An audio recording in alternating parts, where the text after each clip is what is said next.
Good evening, my friends. So, you want to learn to speak and understand English. You have had a long day. You are tired.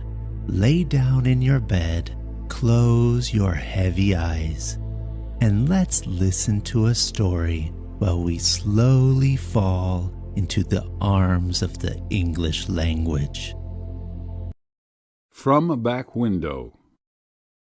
I remember that long ago, as a sanguine and trustful child, I became possessed of a highly colored lithograph, representing a fair Circassian sitting by a window. The price I paid for this work of art may have been extravagant, even in youth's fluctuating slate-pencil currency. But the secret joy I felt in its possession knew no pecuniary equivalent. It was not alone that nature in Circassia lavished alike upon the cheek of beauty and the vegetable kingdom that most expensive of colors, lake, nor was it that the rose which bloomed beside the fair Circassia's window had no visible stem, and was directly grafted upon a marble balcony, but it was because it embodied an idea. That idea was a hinting of my fate. I felt that somewhere a young and fair Circassian was sitting by a window looking out for me. The idea of resisting such an array of charms and color never occurred to me, and to my honor be it recorded that during the feverish period of adolescence I never thought of averting my destiny. But as vacation and holiday came and went, and as my picture at first grew blurred, and then faded quite away between the eastern and western continents in my atlas, so its charm seemed mysteriously to pass away.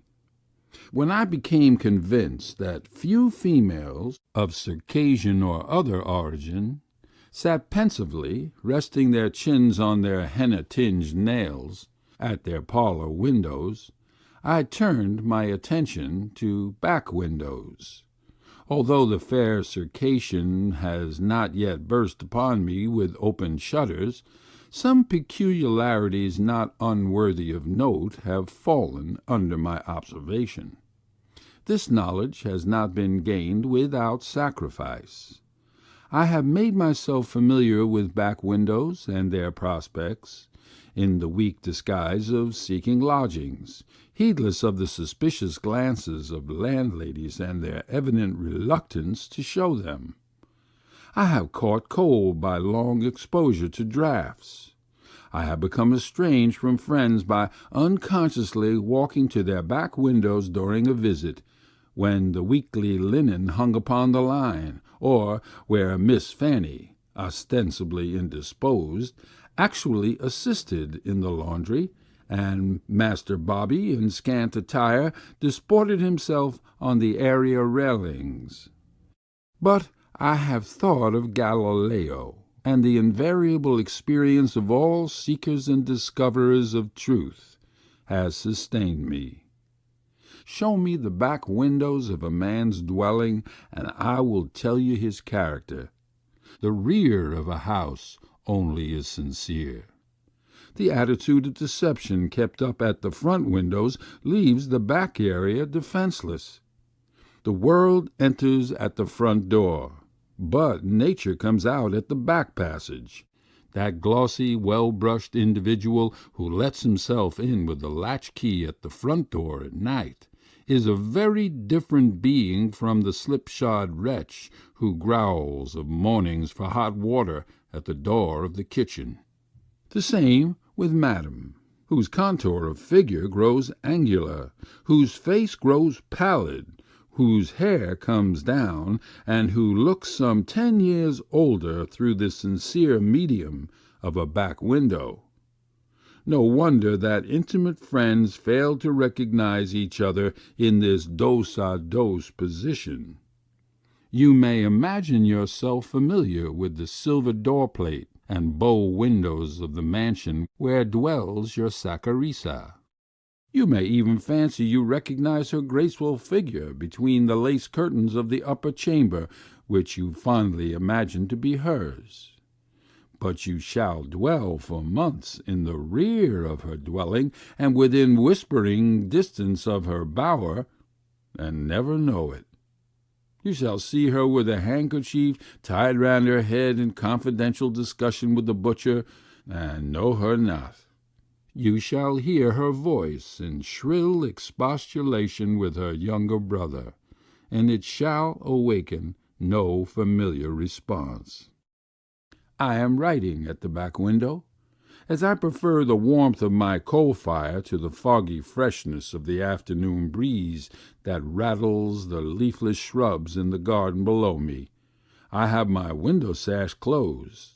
Consequently, I miss much of the shrill altercation that has been going on in the kitchen of number 7 just opposite.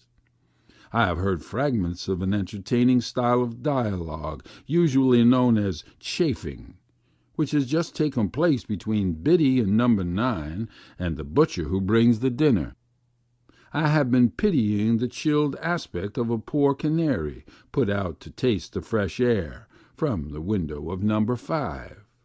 I have been watching, and envying, I fear, the real enjoyment of 2 children raking over an old dust heap in the alley, containing the wastes and debris of all the backyards in the neighborhood.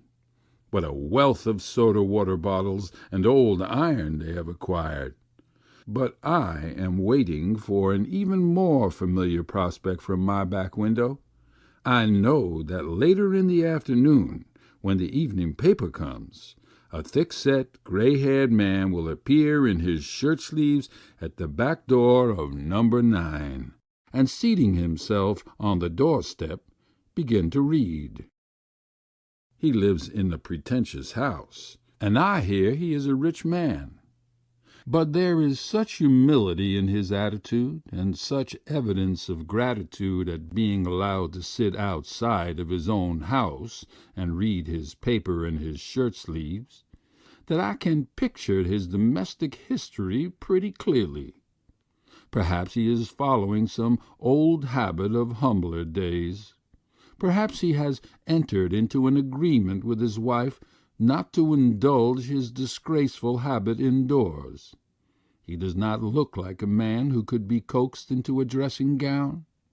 In front of his own palatial residence I know him to be a quiet and respectable middle-aged business-man. But it is from my back window that my heart warms towards him in his shirt-sleeve simplicity. So I sit and watch him in the twilight as he reads gravely, and wonder sometimes, when he looks up, squares his chest, and folds his paper thoughtfully over his knee, whether he doesn't fancy he hears the letting down of bars, or the tinkling of bells, as the cows come home and stand lowing for him at the gate. From a back